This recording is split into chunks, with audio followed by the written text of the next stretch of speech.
Thank you for joining us today. I'm going to give everybody a chance to sit down. My name is Valerie Brown. I'm a volunteer with United Policyholders.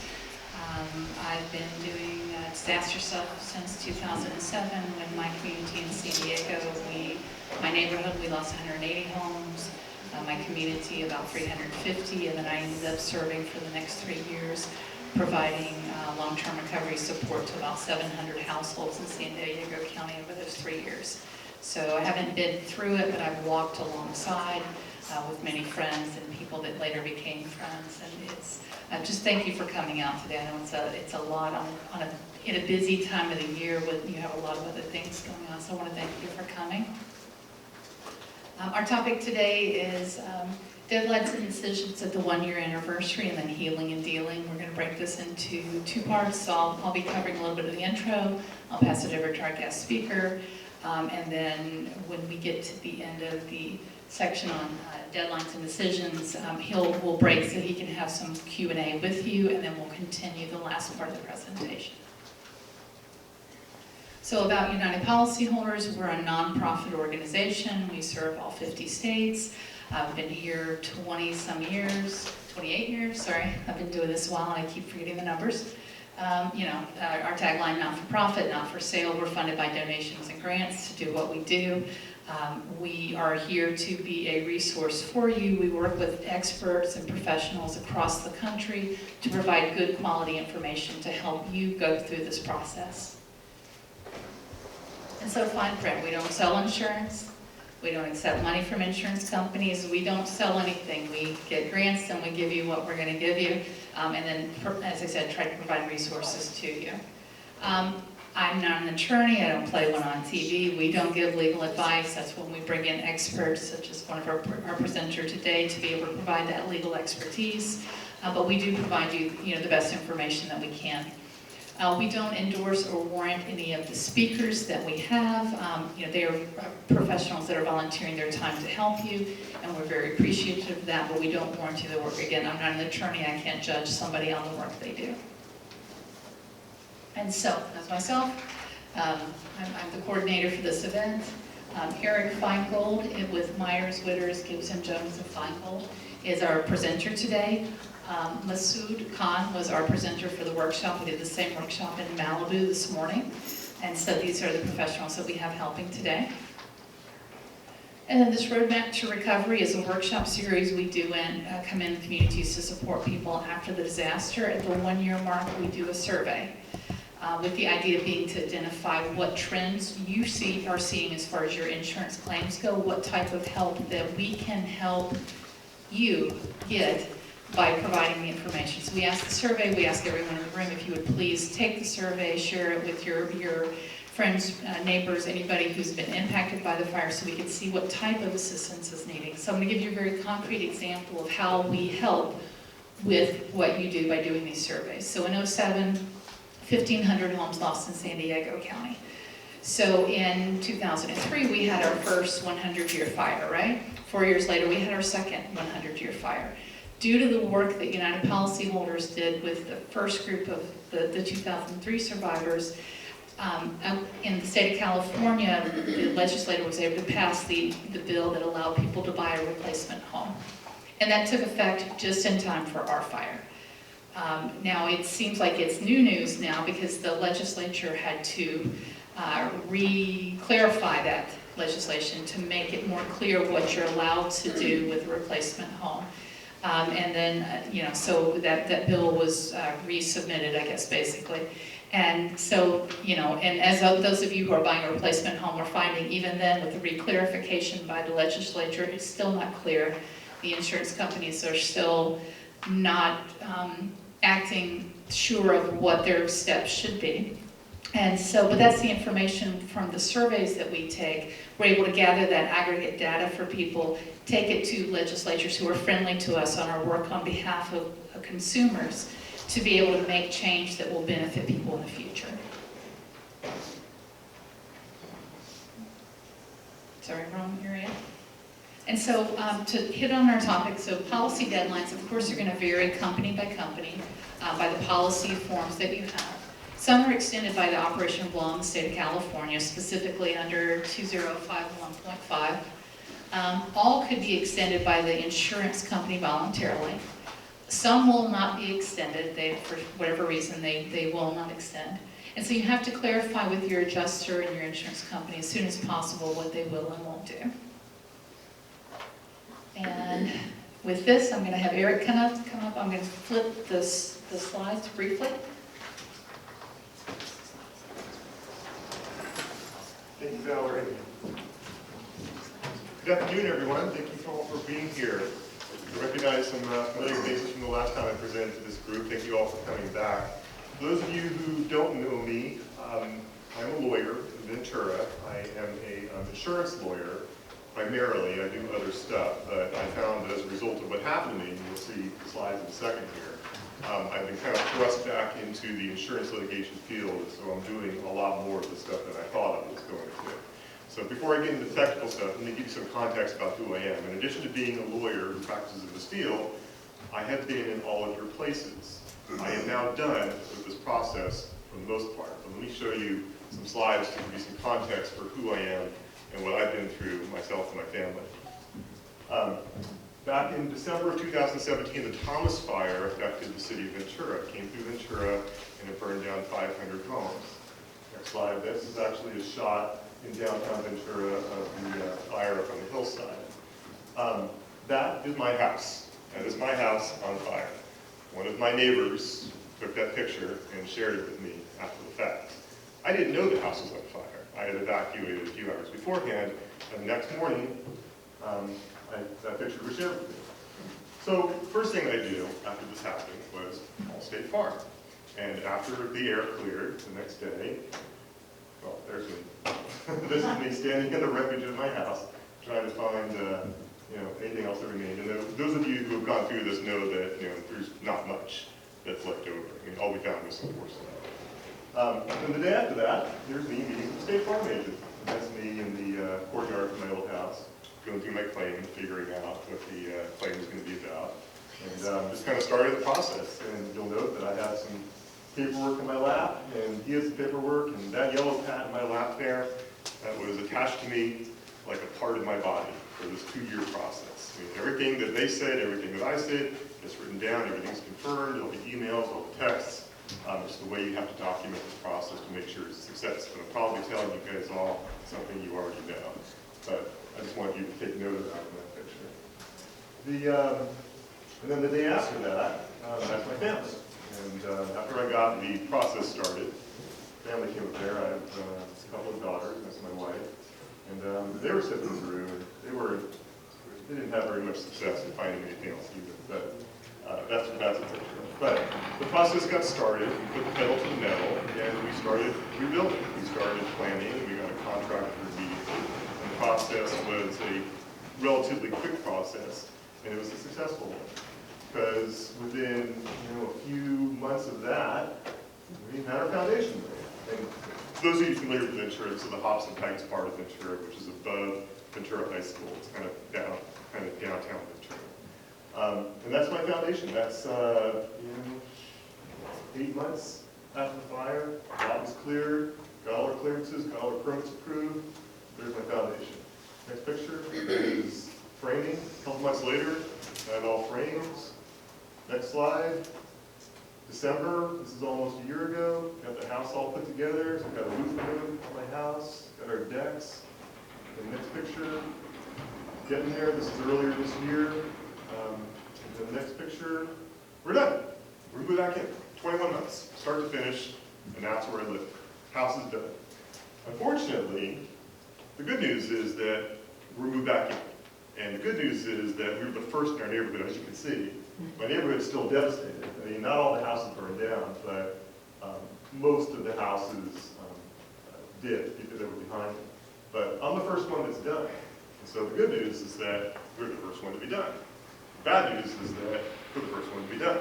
So I now live in a construction zone. So it's great to be back. It's great to be back amongst my neighbors, but I have to deal with trucks and dirt and noise and all that. But it's doable. It's 21 months from beginning to end. And I had bumps along the road, I had permitting issues, I had contractor issues, but you get through it.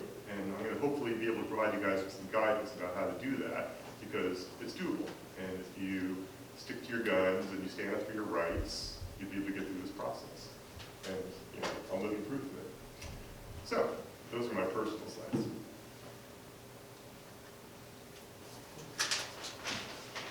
And I'm sure you guys have lots of questions.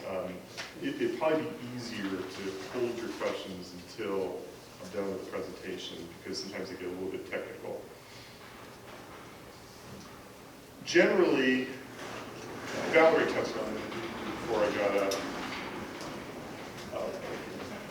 It's on the, it's on.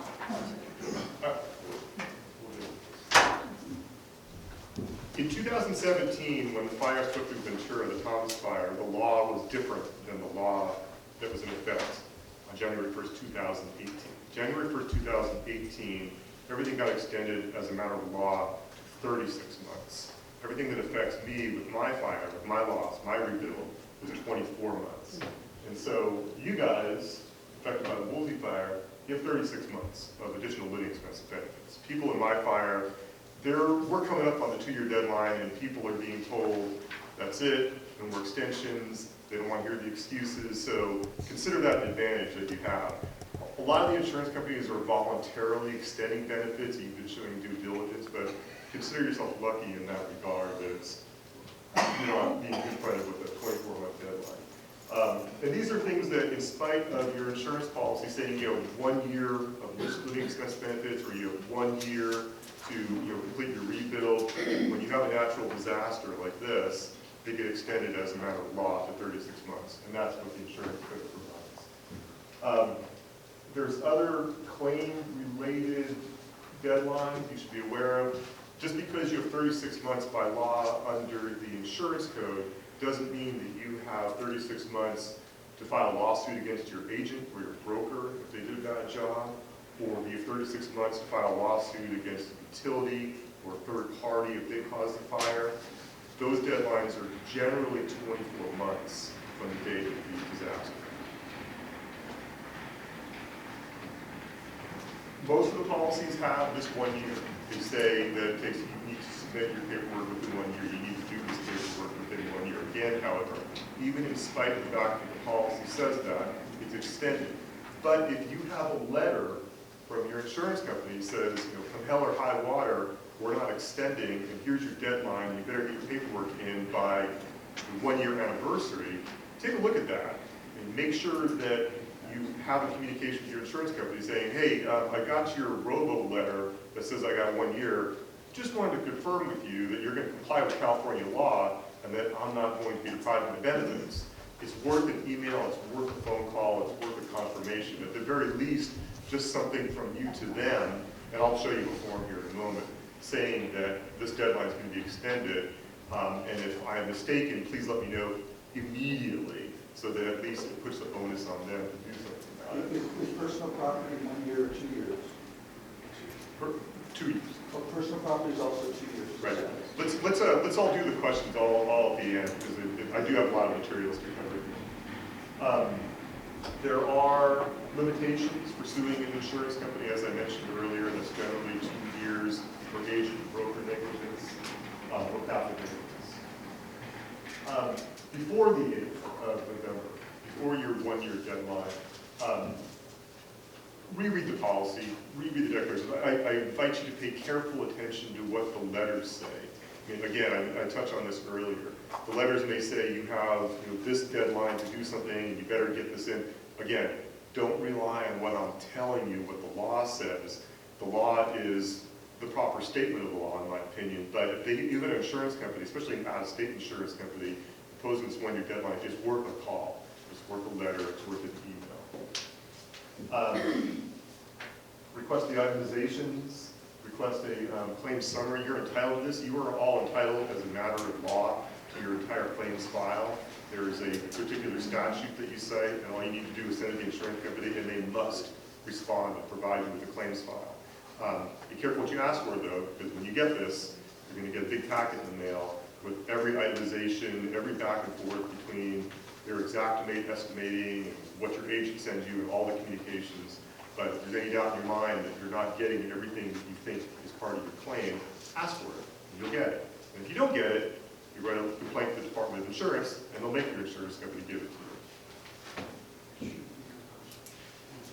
As I mentioned, and as I referenced in one of my initial slides, you'll notice that there was this legal pad in my lap during my initial meeting with the claims adjuster. And that was, every note I took was in that legal pad, and then every communication was then followed up. It was just so easy for me to do that. And it's something that I hope you guys are all doing as well, in terms of being diligent with the insurance company. You have a conversation. Insurance company says, okay, we're going to extend your living benefits. We're going to extend your lease. We'll extend the authorization of your lease for another 4 months. You bang out an email, hey, thank you for extending the lease for 4 months. Because these bureaucratic insurance companies have a tendency to have one hand not knowing what the other hand is doing. And again, if you send the confirming letter, you send the confirming email, it's so easy to do nowadays that a month later, if your claims rep gets reassigned and you have a new claims rep, and they say, well, we didn't agree to that. Well, yeah, you did. Here's my email that I sent off to the last time. So again, document everything. Ask for extensions if you have any doubt in your mind as to when you need to be doing stuff. Underinsurance. This is a very common thing to have happen. There's a lot of people in Ventura in particular that were underinsured. I'll give you some ideas here about what to do about that. If there's any doubt in your mind as to whether or not you have options for underinsurance, Valerie's correct. If chances are you have an issue and you think that there's an issue with your agent placing your coverage, contact United Policyholders, and they've probably seen that situation before, and they're going to be able to direct you to the right person to help you out. This is what I talked about earlier about requesting deadline extensions. It's a real easy thing to do. You guys don't need to write this stuff down. You don't need to take a picture of this. If you want a copy of this PowerPoint, I'm sure that United will be willing to provide it. And again, it's self-explanatory. There's a clause in all your insurance policies that says, you got 1 year to do this, and you just quote that clause and say, I want an extension, and chances are you're going to get it. If, under some strange circumstance, you are running up against a deadline and you need to get your stuff in, you need to get your stuff in. Because if you miss a deadline, if we fast forward to 3 years from now, if I'm giving this speech in 2021 and we're approaching the 3-year deadline of the Woolsey fire, obviously you're going to want to get your stuff in. It's going to be imperative to do so, because once you blow a deadline in that policy, you're done. You can't sue. If you go to court and you sue, you're going to be out. Because that deadline in that contract, or the deadline by law, is a requirement. And that is the absolute, what we call a condition precedent to being able to file a lawsuit. All right, remedies for being underinsured. The best way to go about doing this is to find a mistake that they made. The examples I've seen of people being able to get more insurance in a situation where they don't have enough insurance is to find a goof by the insurance company. For instance, you told them that you have a 3,500 square foot home and you have paperwork to that effect, but the insurance policy says you have a 1,600 square foot home. They're going to say, well, why didn't you pay closer attention to your insurance policy? But if you have a paper trail saying, I told you guys what my square footage was, it was a mistake on your end, you're going to have an easier case to make.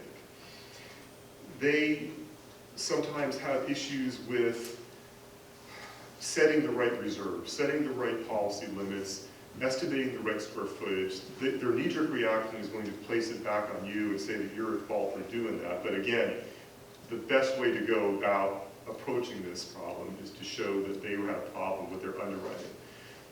It's difficult to get an insurance company to what's called reform a policy, but I've seen it happen. I've seen it happen probably 4 times since the Thomas fire with clients that I have in Ventura, where the insurance company says, you know what, you're right. It looks like we should have insured you for another 1,500 square feet. Let's figure out what that insurance is going to be. And oh, by the way, you owe us $600 in past premiums for the insurance that you should have had. like, yeah, no problem, just take it off the top. Give me my extra $1 million so I can rebuild my house. I've seen it happen before, but it has to happen under the right circumstances. Again, the best way, well, we're going to get into a lawsuit against a broker or agent. If you can't get a reformation of your insurance policy, there are options for suing a broker or an agent for goofing, but they're tough. Those are really tough cases to establish because there is law that's very, very favorable for insurance agents that basically says that they don't have the responsibility unless there's a set of circumstances, and I'll get into those in a second. All right, in terms of trying to get a policy reform, first step, look for obvious errors. I talked about that. Let's say that you do find an obvious error within your insurance policy, that there is a goof, that you have a paper trail, you have an email, you have a letter, you have a text that says my square footage is a certain amount, and then it turns out that the insurance policy is for a lesser amount. Okay, that's golden. It's going to be really helpful. It's going to be able to show that they goofed. The second step in this process is going to figure out what it's going to cost to rebuild your house. Say, look, you thought that I had a 1,500 square foot house. It was 3,000 square feet. You're going to have to get a cost to rebuild a house at 3,000 square feet. The contractor can do that for you. They'll be happy to do it because they want the business. Next step is going to be to figure out whether there was, where the problem arose, where the issue arose in terms of the underwriting process.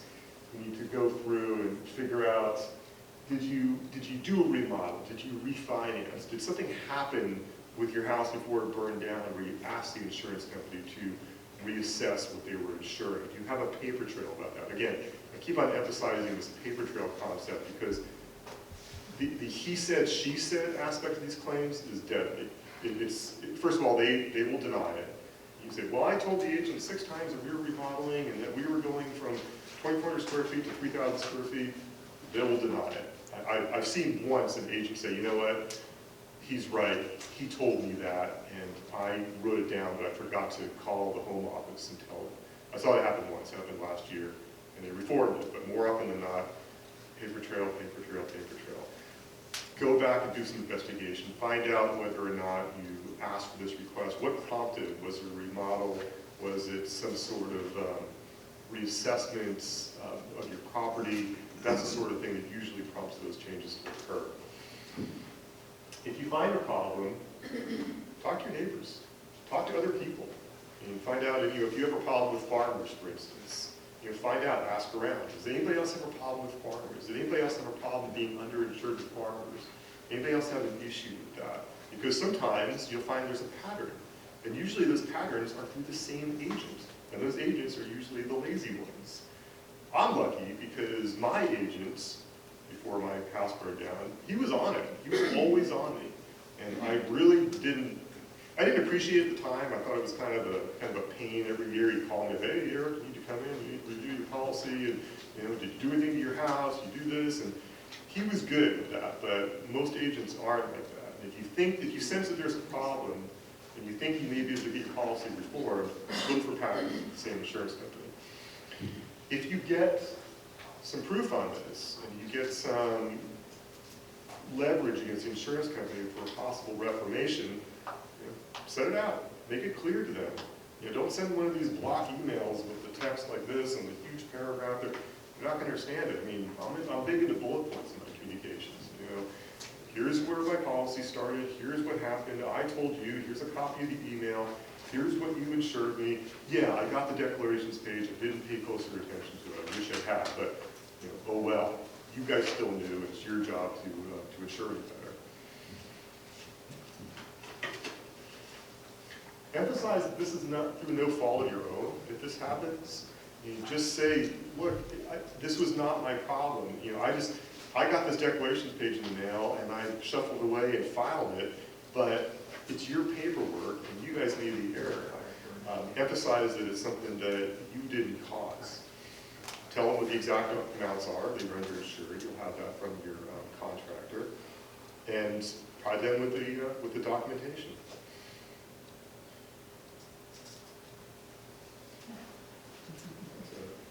This is that one, yeah? Oh, no, it's fine. get some legway on this, so let's say that you end up in a situation like this, and you end up getting some traction with the insurance company. They're probably not going to just say, yeah, we goofed and write you a check or increase your limits. They're probably going to want to do some claim investigation. They're probably going to want to look into this further. It's probably the right time, if they start calling you asking for a recorded statement, probably a good time to talk to a lawyer about that, because recorded statements are like, it's kind of like the police interviewing you, and you have the right to remain silent, but with the insurance companies, you're required to cooperate, you're required to provide the information they're asking for, but you have to be careful about what you say, be careful about what information you provide.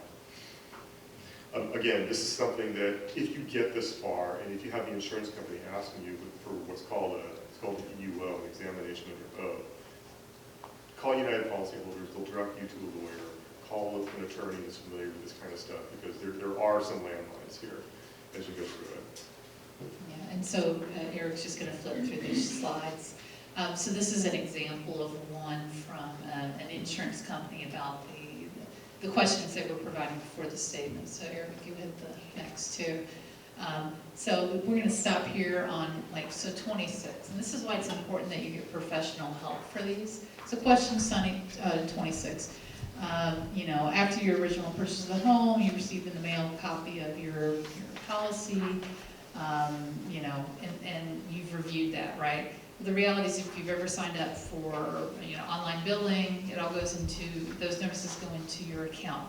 So the idea that you've actually looked at that may or may not be true. So you have it, so you're going to be clear. Look at question 23. Have you ever made any additions, remodels, or major repairs? Me looking at this the first time I saw this, my answer would have been no. My house has had 3 different remodels. So the question is really, it's a nuanced answer. It's, has my home that I own, has it had remodels, renovations, all of this stuff? There's a question here, were the permits pulled for any additions? So I have a house that has 2 permits and 1 not, but 3 major renovations.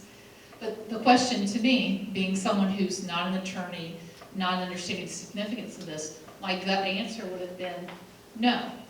And then I'm going to be dealing with an insurance company who's wondering why I have an unpermitted renovation on part of my house. So this is why it's so important. If you get to this step, you need to have professional help to help you understand the nuances of what they're asking you, so that you answer the questions factually, clearly, but you also make sure you answer them fully in the manner in which they're intended. Thank you. If it turns out your insurance company, you're underinsured, and your insurance company is not in a situation to extend coverage based on a reformation of policy, there are litigation options. There are some other alternatives as opposed to throwing the towel. And depending on what your circumstances are, you have options as an individual. You have options to go into a group lawsuit. It all depends on what your situation is and what the actual cause of the fire was. There are cases against utilities. I mean, you guys have all probably heard about big cases against Edison right now. There's cases against Edison in Ventura for Thomas Fire. There's a case against Edison for the Woolsey fire. There's a case against Edison that's heating up right now for this fire that was happened a couple weeks ago, this Saddle Ridge fire, which by all indications was a utility-caused fire. So those are not magic solutions. These are not solutions that's going to get you hundreds of thousands of dollars here and now to rebuild your house, but it provides hope, and there are options for that. There are theories against agents and brokers under the right circumstances. I touched on this earlier. If it turns out that you're underinsured and you goofed, and the insurance company is not at fault, and your criticism is, well, why didn't the agent pay closer attention to me? Why didn't this agent know that the cost to rebuild my house in 1992 is going to be different than the cost to rebuild my house in 2018? Those kinds of cases are dead on arrival. They are really tough to prove that an agent screwed up because they should have paid closer attention. And I'm telling you that only to be brutally honest, because I've had a lot of people complain to me that, well, why weren't they more careful? Why weren't they more professional about this? And unfortunately, the courts give them a lot of shield under these circumstances. But there are exceptions, and I'll help you look out for them. So this is the seminal case on cases against agents. It basically says that they don't have a duty to volunteer, and they are really under no duty to suggest different coverages or procure additional or different insurance coverage. If you don't have earthquake insurance, and an earthquake knocks your house down, you can't sue the agent. You can't say, well, gosh, why didn't you tell me about the earthquake insurance? It's not their job, and the courts are very protective of that. So this is the reason why a lot of those cases are dead on arrival. But there are exceptions. There's exceptions when these types of cases can have merit. And it happens when the agent misrepresents the nature of coverage. There's a request or an inquiry for a particular type of coverage, or the agent basically holds themselves out as a risk manager. Again, a lot of this stuff is going to be really case dependent, factually driven, and hugely dependent on the paper trail and the amount of emails and letters. You know, I get stuff with I just had a conversation with my agent last week. We just moved into our house 2 weeks ago. And my agent told me, he says, oh, Eric, your coverage is for whatever. And I said, I need for the coverage to be for this much more. And really simple. And I'm not going to have that declaration. He said, yeah, no problem, we'll cover you. And I'm not going to have that declarations page for another month. But, of course, I hammered out a quick email to him, hey, thanks, nice talking to you. Just want to confirm I have coverage for X, Y, and Z as opposed to X and Y, as you told me. Thanks, have a nice day. That's going to be huge. My house burns down tomorrow. Guess what kind of coverage I have? X, Y, and Z. Because he's now in a situation where he told me that I have this extra coverage, and I, as a policyholder, can take that at face value. That's the kind of paper trail you'd be looking for in a case against the agent. But generally speaking, you know, they're tough cases. Sometimes the policy itself can help you with a claim against either the agent or the insurance company. When the insurance companies go above and beyond what the general insurance policy says, and they go and put something in the policy like this, indicating that, oh, we're going to revise the policy each anniversary to reflect changes, they're undertaking a duty here. Most insurance policies don't look like that, but if they do, if the house burns down, you know, this is going to be helpful. Again, this is why it's helpful to look at the insurance policy, because there's so many different insurance companies in California. There's what we call admitted carriers, like State Farm, Farmers, Allstate, and then there's non-admitted carriers. These insurance companies from out of state, and it just means that they can still do business, but they're not admitted as a general insurance company would be. And so they sometimes have these wacky insurance policies. They have these insurance agents who don't understand California law. They have these claims representatives, if your house burns down, who don't understand how to apply California law. And I'll get into that in a second with an example. Sometimes the policies will have stuff like this. This is actually a quote from a policy that's at issue in a Northern California fire lawsuit against the insurance company, where the insurance company undertook this extra commitment. They said, hey, we're going to use this software, we're going to estimate your replacement costs, we're going to undertake a continuing duty to do this. Super helpful, and that's why this particular case, this particular policy, they were underinsured, and they had a case against the insurance company saying, hey, look, you did more than just issue an insurance policy, you undertook to do more. And that's what this is an example of. Again, can you go back to that slide? Sure. So is that suggesting exactly where it undervalues? This just says that they have made a change to the policy renewal, and that they're undertaking to use this software, which is the software that you've all probably heard of with your claims representatives, and they're undertaking to review the replacement cost. That's my interpretation of what this says. They're undertaking this additional duty, which provides you, if it turns out that after you get this policy and your insurance is for this much, but it costs this much to replace your house, you got an argument. Hey, you guys said you were going to use the right software, and you didn't do it.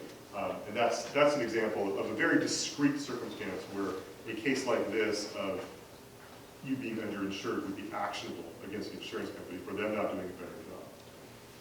Thank you. You're welcome.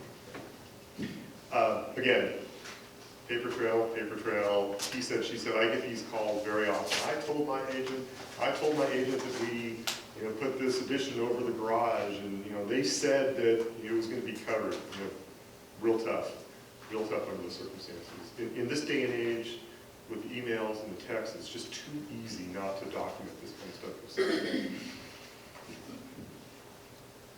All right, this is a huge change for 2018 that went into effect January 1st, 18. In the olden days, for the Thomas fire, what affected me and what affected my neighbors in Ventura is that if you wanted to rebuild your house at another location and your insurance policy provides for extended replacement cost coverage or building code and upgrade coverage, you had to incur it at your insured residence in order to apply that money someplace else. In other words, you couldn't take the full value of your insurance policy, your underlying dwelling coverage, your extended replacement cost, and your code upgrades, and go ahead and package that together and take it over to a new lot and build a house. Couldn't do that. You had to actually incur that cost in connection with rebuilding your house on your lot. That all changed for 2018. Now, under the insurance code, you have the right to rebuild at location B and use the money that you would have had at location A to do so. It's a great change in the law as a result. Going back. Out-of-state adjusters don't always know that. And I think this gentleman who spoke at our last presentation, you reminded me of that. And I've seen it a couple times since where these adjusters, they don't know that law. They don't understand that. They said you would call and you would say, oh, I want my building code and upgrade coverage. I have 20% O&P. And they say, well, you need to rebuild at the first location in order to get that. That's not true. That's not true as of January 1st, 2018. Yes, sir. I don't want to ask a question, but you said it is replace versus rebuild. Now, you put rebuilding on a different lot, but if you replace it in an existing home, is that the same scenario, or is that different? Do I read that differently? Even if you buy a new one. Buy another home, that's also replacing versus rebuild. You said you put it on a different lot, but you will build, you get your... Yeah, the word replacement is used interchangeably. So if you replace your house at its original location, that's the same as replacing your house at another location. Okay, but you said building it, but if you buy an existing home. If you purchase an existing home at location B, Yeah. you can use the money from your full insurance policy at location A. Okay. And that full policy includes your extended replacement costs and your building code and upgrade coverage. You get to cash out your insurance policy at location A in order to buy house 2.0 at a completely different location. That's the right you have now under California law. In terms of figuring out what the replacement cost is, again, this is all something that's going to be dependent on what the contractor says. You need to get the estimate. You need to deal with contractors who know how to do this sort of thing. Most of these contractors, most of the contractors that I know within Ventura County now, they're pretty well versed on disaster reconstruction. They know how to do this stuff. They know how to prepare these spreadsheets where they say what the cost is going to be and what the line items are going to be on an Excel. And you should be able to get it pretty close, for this purpose in particular. It should include code upgrades. Again, most contractors, they're going to know. They're going to ask you what the what your house looked like before, what the appointments were for your old house. I mean, my house that burned down was built in '51. It had no code upgrades. I barely got it out of inside copper pipe, but there was. So I needed massive code upgrades in order to rebuild the house. And my contractor knew that. He documented that. I had it all in a spreadsheet. I just put this thing together for the insurance company, put a red bow on it, and said, here, pay me again. It was not an issue for me because the contractor, again, they should know how to do this. They should know how to estimate these things. Yes, ma'am? I had submitted an estimate, and now Allstate is telling me I need a signed contract with the contractor. And I said, how can I agree to that if I don't know how much money you're going to give me? Have you heard about an insurance company requiring a signed contract instead of an estimate? I have not. I know that the banks require a signed contract in order to start dispersing money. Yeah.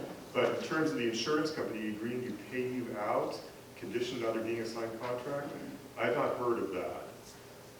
Is it something that your contractor is unwilling to provide, or you're just reluctant to do it? No, I gave him an estimate that a contractor did for me, the code upgrades, all that based on their original plan, submitted it to Allstate. And they were like, no, until we get get this contract signed by you and the contractor, we can't give you your replacement cost upgrades and all that.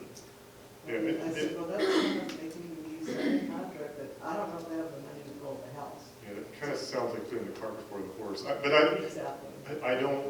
I'm not familiar enough with the Allstate policy coverages. I need to see what because your insurance policy, and again, this goes back, every insurance policy has differences, and I would need to see what it says. Because your insurance policy may very well say, in order to obtain your replacement cost, you need to have a signed contract. If the insurance policy doesn't say that, you throw it back at them. Okay. And you say to them, show me where in the insurance policy it says I need to have that. Because that sounds strange to me. And that's just for anything. If you get a strange request from your insurance company and they say, well, we need receipts before we're going to pay these code upgrade coverages, show me where in the insurance policy it says that. Show me this section. Show me the coverage. And some claims representative at the ground level, they're probably not going to know what you're talking about. You probably have to kick it upstairs. But again, be tenacious with these people and ask for them. Yes, sir. Regarding code upgrades, the governor just signed that law that said that for solar, the fire victims are potentially, don't have to do that requirement, code upgrade requirement. What are the ramifications of that for rebuilding? I don't have an answer for that. I'm not familiar. Because it was unclear to me whether it was like, it's like you don't have to do it, but what if you want to do it? Yeah. Is your insurance required to pay for it, or what's the deal? Yeah, I'm not familiar enough to know whether that's retroactive or how it would affect you. Well, it's a 2020 code upgrade, so if you choose, it seems like they'll give you the option not to do it, but if you want to do it, it's a code upgrade. Right.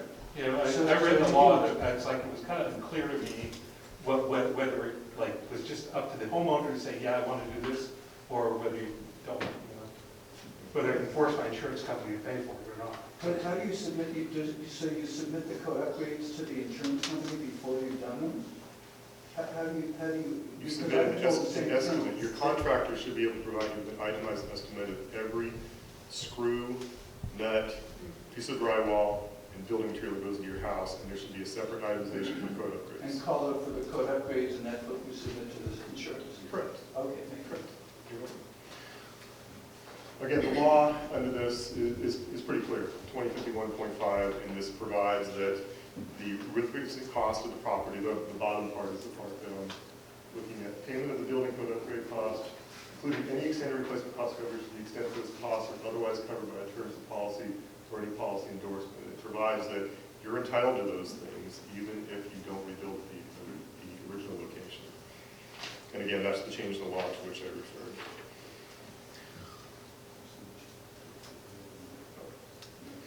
There's going to be some issues that would come up. I've seen insurance companies push back and say, well, we're not going to include the extended coverage or the building code and upgrade coverage as part of cashing you out to buy a new house. Again, that's illegal, and there's California law in point. And a lot of times it's these out-of-state adjusters. There have been some circumstances, this is in the slide, but I haven't seen this come up in my practice where they try to make a deduction. And they'll say, well, yeah, I guess your house in the open market was worth this much money before, but we're entitled to a credit for the value of the land. I haven't seen that come up. I guess it's come up because United policyholders put it in the slide, but that's preposterous. But some are, and they're neglecting the fact that the coverage was on the house, not on the Right. land. Yeah, that would be an easy one. Yes, ma'am. Well, can I just comment on that, because I'm facing that with Allstate, and they definitely are, and they make sure you will not get your extended benefits because they use the county records. And they, if you check your county records, they do well over half. In fact, mine is, the house I want to buy is 85% goes to land. That means they're going to subtract $700,000 from this $1 million house. That means $300,000, I've already been paid $5,000. And I've checked every other house, and they refuse to look at anything but the assessor appraisal records on your taxes, which are totally false. I gave them 10 lots in my neighborhood that I can see, and they won't. Yeah, I'm not sure what their justification for that would be, since what they insured is the property and not the land. Well, that's what they're doing. I can't What should we do in that case? Get a lawyer. Go to a lawyer. Go to a lawyer. That's what you gotta do. call on our neighborhood extinction. Get a lawyer. So here's some issues that come up. here's some scenarios, some hypothetical. Is the homeowner has an extended or replacement cost coverage, is the homeowner entitled to the extended guaranteed portion of coverage? You've heard me say it a couple times, the law is crystal clear, insurance code 2051.5 says you do. Let's say that you go from small house, or you go from big house to small house, and you say, well, cash me out for the difference you guys are saving. I'm getting a smaller house, but I'm entitled to the full benefit on the first house that burned down, so cash me out for the difference. Nope, you don't get that. That's not something that you're entitled to. Yeah, that's too bad. United policyholders, this is all the information. And I invite you to go to their website. I mean, I've used this. At the beginning part of my claim, I had some issues with State Farm, and I had to go to their website. And sure enough, if you're having an issue, if you're having a problem, chances are someone else dealt with it. Thousands of people in Northern California, all kinds of people affected in Ventura County. Someone's probably been there. Someone at United policyholders can help, and they probably have a form letter that you can use. Look around their website, use their search options. You've probably seen it. You'll probably find the answer to your particular